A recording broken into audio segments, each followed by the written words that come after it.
Hello and welcome to Take Back Time. My name is Penny Zanker and I'm your host. And today I am super excited to talk about leadership and how leadership can help us to work smarter when we step into that role, whether it's for ourselves or whether it's leadership of a team. And I have our resident leadership expert here, Tom Kereszti. Did I say that right, Tom? Very good. Very close. Tell me how you say it. Kereszti. Kereszti. Yeah. So I'm here today with Tom Kereszti. He is an industry influencer, a coach, speaker, educator, mentor, and his approach to leadership comes from a lifetime of international experience. We were just kowtowing here about how we were both abroad, and we'll hear a little bit about that and how that impacts our leadership by appreciating different cultures in this talk for sure. And he says that his servant leadership principles are time proven and they're based on biblical foundations. So we'll hear more about that. And he's down to earth and able to strike balance between the business challenges and common sense solutions, which sometimes we lose sight of. So his motivational and engaging style is going to leave you with practical and applicable solutions that you can put into practice right away. And that's what people on this show like to hear. Let's give them some practices they can put into place right away. So Tom, welcome to the show. Thank you so much. And I hope I can live up to that grandiose introduction. Well, of course. So what do you think, since we're talking about leadership, what would you say is the most important element of leadership, since so many people define leadership in such a different way? Well, in order for you to be an effective leader, people have to buy into you. And in order for people to buy into you, they have to know who you are, which means you don't have to know who you are. I like to start off each show by just sharing my three principles, which are, they guide my life. And hopefully it's something that some people can also take advantage of. But look, each person should be able to answer three questions for themselves. The first question is, who are you? The second question is, what are you passionate about? And the third question is, what are you good at? Because in fact, look, if you don't know who you are and people don't know who you are, it's going to be difficult to lead other people. If you're not passionate about what you're doing, people don't want to follow you because you don't have passion about it, right? And if you're just not good at it, then again, people probably are not going to follow you because they don't think you're good at what you're doing. So my three answers for that is, who am I? I'm a servant leader. And the second question is, what am I passionate about? I'm passionate about making people better, making products better, making companies better, and hopefully making the world a little bit better. And then the third is, what am I good at? I'm pretty good at mentoring and leading. So the beauty of that equation is no matter what situation you put me in. So let's take an example that I'm leading of a department, a company, or I'm leading a company itself. I can be a leader in a company and I can serve my employees, I can serve my customers, or at home, I can serve my family, right? I can mentor my kids as easily as I can mentor my employees, and I can add value, or I can make my products better. I can create an environment that's better for my customers. So I don't have to reinvent myself depending on the situation. I am who I am, and either people buy into that or they don't. If they do, then we have a great relationship and we walk arm in arm down a path to achieve success, or they don't buy into me and I'm just taking a walk by myself. Okay, well, that's really interesting. When you were talking about what are you good at and, what are you passionate about, that Venn diagram for me comes up. Is that something that, do you have a visualization, or is that something that you use where you kind of on one side and where the two meet in the center, right, is then that quintessence of your leadership? You're 100% correct. It's a Venn diagram. It's actually three circles. So again, who are you? What are you passionate about? And what are you good at? And then where that meets, that's where you should be spending your time. That's where you should be spending your efforts. And then you will be successful. So many people I hear, they basically punch the clock. They hate their job, or they not passionate about their job. They just go to work because they need a paycheck, because they have to pay the mortgage or whatnot. Or some people think they're good at something where they're actually not that good at it. So if you find that C spot where those three circles intersect, you will lead a successful life. And happy life, right? I and mean, a there's, happy life. Yeah. I guess it depends on, hopefully everybody's definition of success includes happiness, but I think a lot of people think of it more as financial. So I just wanted to point that out, that when you can be who you are, and that's authentic, right? Authentically you, and you're passionate about a particular area, and you're good at it, absolutely. I would imagine that that's where, I feel like I'm in that spot, and I feel like it brings me a lot of joy. So, and, and all that comes with that as well. So that's, And look, you define success the way you want to define success. So I'll take my youngest daughter as an example. She's now in her mid 20s, and my wife actually gave her a hard time because she was graduated college, just trying to find herself. And I always encourage her to follow her passion, and her passion was photography and climbing mountains. So before you know it, she's climbed the 6 highest peaks in the Western Valley. So she did Whitney and Rainier and Adams and all these big mountains. And she took photographs. And then before you know it, she's got like 15,000 Instagram followers. Right. So, wow. but she's still not making money. Right. So, then she gets a great offer from Kodiak, which is a pancake, company, and she's doing their social media, right? Because she just followed her passion. She was very good at climbing mountains, and she was very good at photography. So she was a great, creative genius, and she was kind of found in herself. So she found, who she wanted to be, and then, the income came because the job came. So now she's doing exactly what she loves to do. Wow. It's like great story. Yeah. That's a great story. So, so many different directions we could go in, but, coming back to, so those are your 3 sort of quintessential areas for people to look at themselves. And that's where they're going to be the strongest leaders, right? So when they're in that place. So, let's talk about, that's how they lead themselves, is finding themselves in that place. I want to ask this, but I don't want to ask this because I don't know where it's going to take us. But like, what about that person? You mentioned there's that person who is just getting a paycheck, and they think, well, I'm, maybe in their head, they're like, well, I'm not meant to be a leader, and I'm, this is as good as I'm going to get, or whatever stories they've told themselves that keeps them going into that same job that they really don't like every day, and staying there. I mean, what do you say to that? What do you say to them? Look, take a risk, bet on yourself, and do something that you love doing, because life is too short. Life is too short to waste an opportunity, waste your talents, because I'm sure you are good at something. And if you're good at something and you love the reason you got good at it, because that's where your talents are, and you like doing it, and you got better at it. I love playing tennis. It's one of my hobbies. I'm not good at it enough to make money on it, right? But I love doing it. It's just one of my passions. I watch it, I play it. So I think it's that combination of finding what your passion is and what you're good at. And everybody is good at something. So don't settle for something that you're not good at, that you're not passionate about. One of the stories I used to use is my uncle.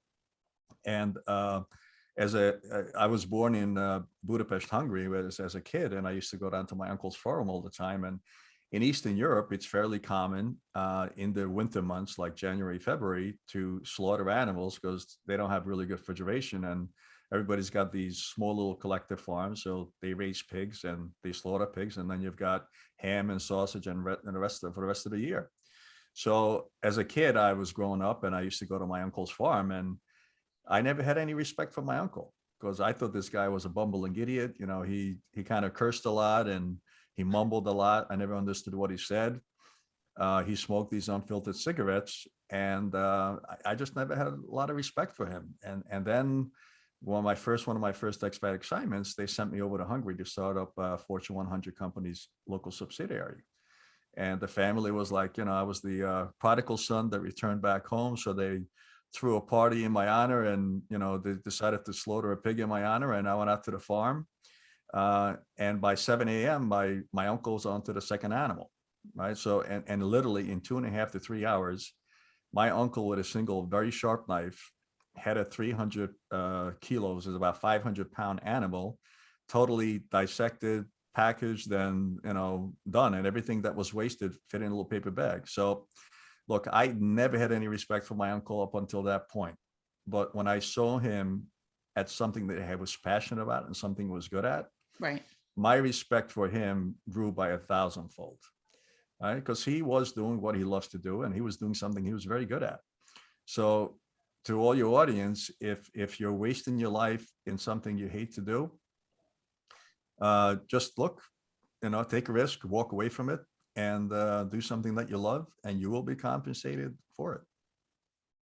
Yeah, that's another great story, is that sometimes we don't see other people's genius and where their special skills lie. And that doesn't mean that it doesn't exist. And it doesn't mean, right, that it's not something worthy of following. It's just, it's your own, whatever it is. And so I think also, I'm one of those kind of conservative people, and I might be like, well, I'm not going to drop everything and go after that, but why not start on the side, right? There's plenty of opportunities to do some things on the side and to take that personal leadership to keep moving it forward, pushing the boundaries. Like when I think of a leader in that sense, is I think of somebody who's willing to, go through that jungle and sort of start having a sharp knife and cutting through the way, right? Because somehow they know that, they're going to get to that destination, and they're going to help people to follow them and see that vision and follow after them. So, that maybe, I don't know where that. The other thing is, people are risk averse, and they sell it for stuff because they're afraid of failing. Mm-hmm. And that's natural, right? But the fact is, if you go through life and you haven't failed, that means you haven't tried. Yeah, and most successful people failed multiple times, including myself. I mean, I can, in my book C-Suite and Beyond, I talk about many times where I failed and what I learned from it, and I also talk about success stories there. So most people over exaggerate failure, and that's why they say, oh, if I risk it all and I fail, what's going to happen to this, what's going to happen to my family, am I going to lose my house, blah blah blah. And in fact, when you fail, yeah, it doesn't exactly feel good, because nobody wants to be a failure. But if you make mistakes and you make them quick and you make them cheap and you learn from it, just, they call it failing forward. Fail, learn from it, fail again, learn from it, fail, and then sooner or later you'll find yourself being successful. So don't be afraid of failure. It's part of life. Absolutely. Absolutely. So, let's come to the point of influence, right? You talked about then people will follow you, and you'll be able to influence others. That's an important point. If somebody is selling, if somebody is leading the way, whether they're running a company, they're in a department, right? There's so many influences, so important in our lives in every different area. What's some words of wisdom that you'd give around helping people to build their influence? Couple, obviously, and I talk a lot about my book because that's really my lifetime of experiences. But in the book, I talk about the 4 keys of leadership success, and those 4 keys will help you influence others, right? So if the first key is your character. So if people buy into your character about who you are, you will have a better chance of influencing somebody else of your ideas, right? If you're not really sure who you are, if you're not really sure about what your values are, you're going to have more difficulty influencing others to buy into your ideas. And by the way, very, very, very important is your character and your reputation. Those are 2 different words, but a lot of people think they are somebody with their character, but then when other people view them, they're a little bit different. So in an ideal world, if your character lines up with your reputation, you're good to go. If your reputation is something very different than your character, then I'm not sure if you really know who you really are, because you're acting differently than you believe you are. So character is very important. Yeah, I like that designation there, that distinction between the two, so that people really, and it's important to step back and see how you're perceived. You know, in the beginning you had said, this is who I am and doesn't matter, you know, whether you like it or not, kind of thing. You didn't say it exactly like that, but I can't remember exactly how you said it. But, you know, my mind came up as, well, perception is important. But I think now I understand what you're saying, you know, is that you do need to have a perception and understand your reputation. You just need to, you know, make sure that that's aligned. If you want to show up a certain way, then, you know, you can test the waters and check and see, you know, are you really being perceived that way? Absolutely. So character is important. And the other people, the other thing people make a mistake is they say, look, you know, I will become a leader when I get the corner office, or I will become a leader when I get a position.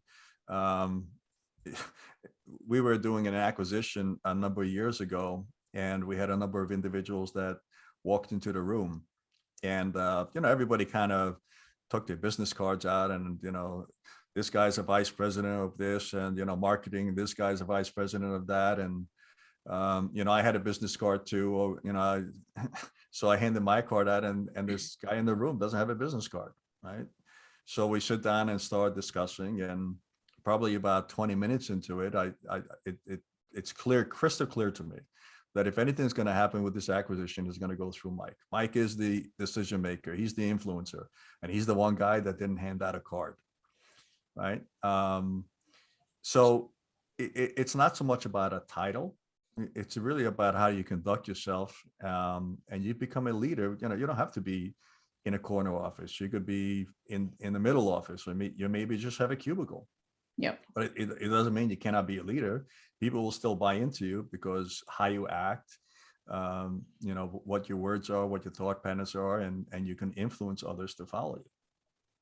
Absolutely. I think that no matter what position we're in, we influence others, right? So my kids influence me, I influence them, right? So it doesn't really make a difference. And you know, of course, there might be situations where your boss is maybe making the final decision, but that's why we call it influence, right? It's how you show up. And of course, if you're really passionate and behind something, and you believe in it and can argue it to, you know, somebody who's running the project, they may be able to say, okay, run with it. I mean, I've seen that more often than not. I was actually in a position where I offered a project and a way forward that was going to be the biggest budget that was ever spent by the company. But they went with it because of the research that I did, how confident I was that it was going to be the best solution for us, and so forth. So, you know, you can, even if it's never been done before, people are listening, and you can influence them to move forward in that direction, if it makes sense. Yeah, and you know, another, just a quick tip.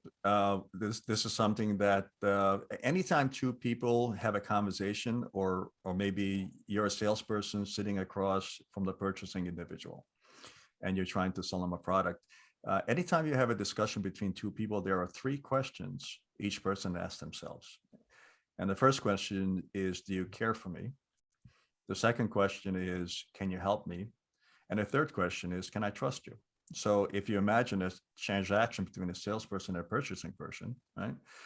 The purchasing person is asking themselves, well, does this guy really, you know, care for me? You know, what my business problems are, what my, you know, other problems are, what are the issues that I'm dealing with, or is he just here just trying to sell me a product? Or, you know, and then after you kind of prove yourself that you listened enough that you know what the other guy wants, then you can position your product to make sure that the positioning of that actually addresses what their needs are. And then, you know, obviously there has to be trust between the two individuals. Now, when I first went down to Mexico, they appointed me as the Fortune 100 company I worked for. They appointed me to go down to Mexico and start up a you know, greenfield business for them. And we had a local distributor that we went through, and the local distributor started introducing us and me to the trade. So Gigante and Carrefour and Walmart and all the big guys who were the retailers in Mexico. And it was a number of meetings with each one of those, including wives and others, because the first thing they wanted to do was really answer the question, do you care for me? Who is this person? So the assumption was there that the product that I'm representing, if I'm a Right. solid individual, is going to be good. But let me find out first, who is Tom? And let me find out what Tom is about. And, let's meet Tom's wife, because, after all, if they live together, she probably is a good reflection of what kind of individual he is as well. Right. So Well, it's and in a extremely personal important. setting, you see a lot about a person that they might let their guard down and really show you who they are. So that's interesting, right? Yeah. Yeah. That way of doing business. And I can't tell you how many times I've seen, U.S. executives go down to Mexico and go into a meeting and, do their killer presentation and high five each other coming out. Man, we killed it. That was great. And then the locals say, thank you very much. That was wonderful. And hey, we'll call you. Right. Right. Because it wasn't about the presentation. It wasn't about the Right. fluff. It was about, who are you? Right. And if you didn't give them a chance to get to know who you are, then you're not going anywhere. That's such a valuable point. It's like the common thread that we keep coming back to, right? As we've been talking, who are you? How do you define yourself? Your character, like all of those things. And I think that it is, what you're saying is spot on, is that many people don't know who they are, or don't take the time to also develop themselves to be the person that they want to be. They get sort of swayed, and even their goals are someone else's goals, right? And so forth. So I think it's underrated, that whole idea of defining who you are. Absolutely. And then one of the things that helps you is also, I encourage the individual to have a vision for themselves. I wish that when I was 18, 19, 20, 21, somebody came to me and said, Tom, what is the vision for yourself? What is the vision for your life? That would have been a question that was great, rather than answering that question in my mid 30s. I would have loved to have answered that question in my early 20s. The vision for my life is man of God, leader of men. Now, the beauty of that vision statement, and any vision statement, by the way, it has to be simple enough that you understand it, and it has to be simple enough that other people understand it and they can buy into it. And what does a vision statement do for you? Well, the vision statement helps you make major decisions. As you go through life, you have decisions. You always go through one door or the other. There's stuff that's presented to you. And I run that against my vision statement all the time.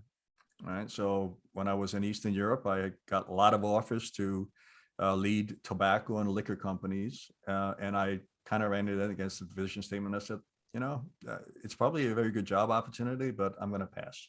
Right. Doesn't fit. Doesn't fit. So if it fits your vision statement, then go for it. And by the way, for all the people who are looking for jobs, right? In today's age, it's extremely important and very easy just to Google a company's website. And as soon as you look at the company's website, it should be apparent to you what their vision and mission is and what their values are. Sometimes they even list what their culture is like, right? So look at that and say, could I thrive in that environment? Do I buy into that vision? Are those values that they resonate with me, or those values opposed to me? And look, if you don't see a vision and values in a company's website, that's a yellow flag for me.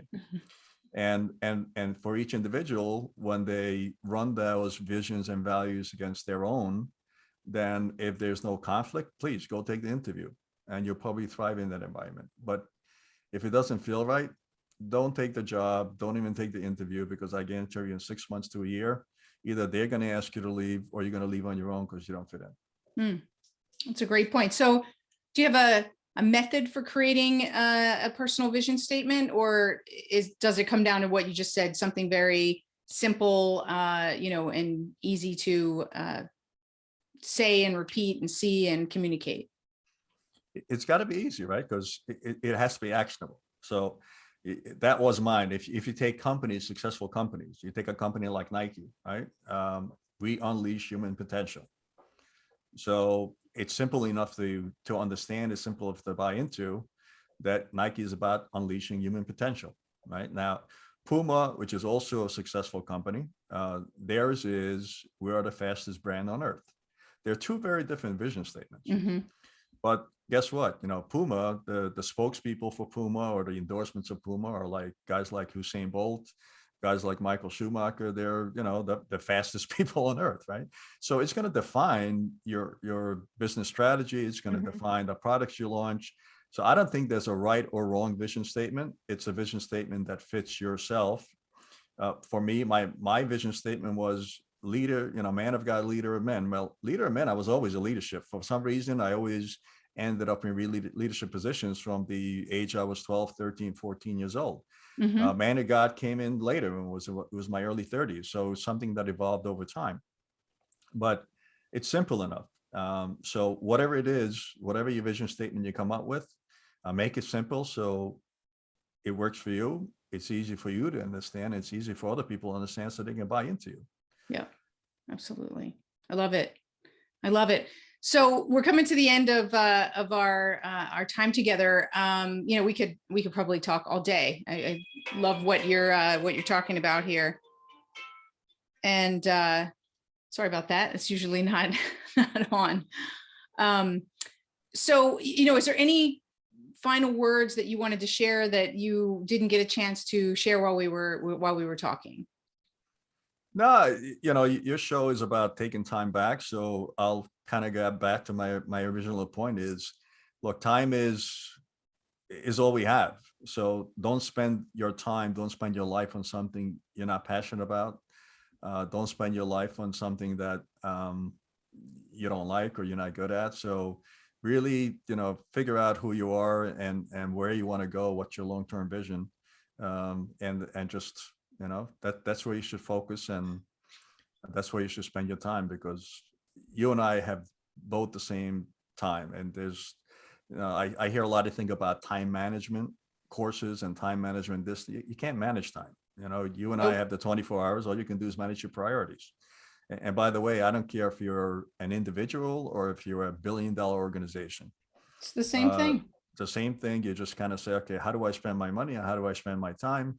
Prioritize that. And if you make the right priorities, then you'll be successful. Absolutely. Well, thank you so much for being here. Thanks for having me. Is there a link or a way that people can reach you? We'll put that in the show notes. Yeah, so the easiest thing to do is just go to Amazon, look for C-Suite and Beyond, the 4 Keys to Leadership Success, and then you find the book. And it's just a collection of failures and successes. So if you want to go to my website, and it's I'm blessed with a unique name and I'm cursed with a unique name. If you're looking for Kereszti, you'll find me, my daughters, and my sister. That's about it. So KERESZTI, Kereszti.com. And you can contact me there if you got a business challenge, free consultation, and we'll jump on a Zoom. I'll help you out. And yeah, that's pretty much it. Awesome. Thank you so much, Tom. Thanks for your time. And thank you all for listening. And really, you might have come here thinking, great, we're going to talk about leadership. And you were expecting like the 12 principles of how you operate. And those are execution, but it comes down to, and I think Tom's spot on in what he talks about, is the first principle is really understanding who you are and aligning yourself with your passions and with your talents and being the leader of your own life. That's where you're going to be best positioned to lead others as well. And when you lead your own life, and we're talking about take back time, that means you're going to focus your priorities on the things that matter most to you. And that's also going to attract others that are on the same path. So that's your quickest path to leadership and to your personal success. So thank you for listening. I encourage you, after you listen to this, that you sit down, if you don't already have a personal vision statement, and write yours out. I'm going to sit down personally, and I'm going to re-look at sort of the way that I've defined my vision and mission. It's the beginning of the year, so this is a perfect time to do that, so that you can guide your life and really invest your time in the areas that make most sense for you and your greater vision. So thank you all for being here. My name is Penny Zenker, and this is Take Back Time. We'll see you in the next episode.